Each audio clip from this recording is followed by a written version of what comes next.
وہ عرب کی چلچلاتی ہوئی دھوپ، وہ قیامت برپا کرنے والی گرمی، جس کے لیے روایات میں لکھا گیا کہ اگر ایک دانہ اناج کا زمین پر گرے تو وہ بھون جائے۔ ہزاروں فقط تصور شرط ہے، مسائل بس یاد دلانے کے لیے اور تصور کو حرکت میں لانے کے لیے پڑھے جاتے ہیں، ورنہ مسائل پڑھنے کی بھی ضرورت نہیں۔ ان تاریخوں میں آج 8ویں محرم ہے، ایسی گرمی میں جہاں دانا زمین پر گرتے ہی بھون جاتا ہو، اس گرمی میں 4 سال کی سکینہ 6 گھنٹے کا ہزاروں چھوٹے چھوٹے بچے خیمے سے نکلتے ہیں، دوسرے خیمے میں جاتے ہیں، ہاتھوں میں چھوٹے چھوٹے کوزے ہیں، بچے آ جاتا ہے، پیاس مارے جاتی ہے، پیاس مارے جاتی ہے۔ جناب سکینہ نے قیادت کی بچوں کی، کہا بچوں صبر کرو، ہم ابھی چچا عباس کے پاس چل رہے ہیں اور ان سے کہیں گے کہ پانی کی کوئی سبیل کیجیے۔ بچوں کو سکینہ نے جمع کیا، چھوٹے چھوٹے بچوں کا ایک قافلہ عباس علمدار کے پاس آیا اور سکینہ نے اپنے چچا کی خدمت میں عرض کیا ہے، چچا جان پیاس مارے جاتی ہے، چھوٹے چھوٹے بچے پیاس سے تڑپ رہے ہیں، میں نے ان بچوں سے وعدہ کیا ہے کہ میں اپنے چچا سے کہہ کر دریا سے پانی منگواتی ہوں، اے چچا جائیے اور پانی کی کوئی سبیل کیجیے۔ جناب عباس سکینہ میں تو بار بار آپ کے بابا کے پاس جاتا ہوں مگر مولا حسین مجھے مقتل کی اجازت نہیں دیتے۔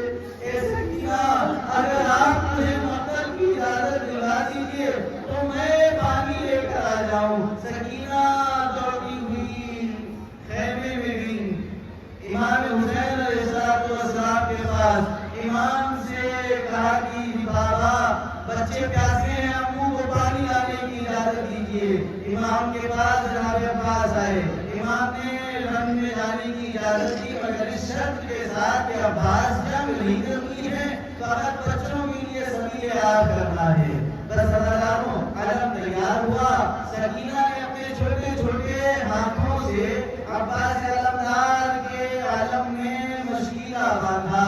روایت کہتی ہے کہ عباس چلے، جناب زینب سے طرف پوچھا ہے بھیا حسین یہ بتائیے کہ بھیرے پر کیا لکھا تھا جس کو ملا دیا اور اس کے بعد انگلی سے آپ نے کچھ لکھ دیا؟ امام نے آنسوؤں بھری آنکھوں کے ساتھ بتایا بہن زینب لکھا ہوا تھا نصر من اللہ وفتح قریب، میں نے اس کو ملا دیا اور لکھ دیا انا للہ وانا الیہ راجعون۔ اے بھیا ایسا کیوں کیا؟ اے بہن زینب اب جو عباس قرآن پڑھ جائے گا، عباس واپس نہیں آئے گا۔ عباس علمدار قرآن پر پہنچے، مشیدہ بھی بھر لیا، قرآن کی طرف پلٹنے لگے تو روایت کہتی ہے کہ جب ظالموں نے دیکھا کہ مشیدہ بھر گیا، عباس پانی خیموں تک لے جانا چاہتے ہیں، تبھی آواز ہوئی اے حکمران کہاں ہے؟ یاد رکھنا کہ اگر یہ مشیدہ قیام حسینی تک پہنچ گیا اور حسین کے سپاہیوں نے یہ پانی پی لیا تو ہم قیامت تک یہ جنگ جیت نہیں پائیں گے۔ اب تیر چلنے لگے، تلواریں چلنے لگی، ایک تیر آ کر مشکل سکینہ میں پیوست ہوا، عباس کے دونوں ہاتھ ملک ہوئے۔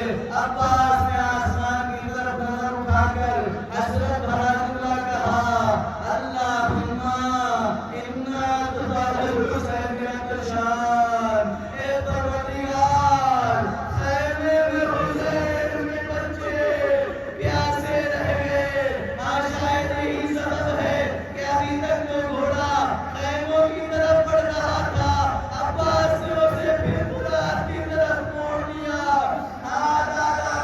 جب مولا عباس کے سرحانے پہنچے تو ایک وصیت کی اے آقا عباس مجھے میرے لاشے کو خیمے میں نہ لے جائیے گا، اس لیے کہ میں نے سکینہ سے وعدہ کیا تھا پانی لے کر آؤں گا۔ اے مولا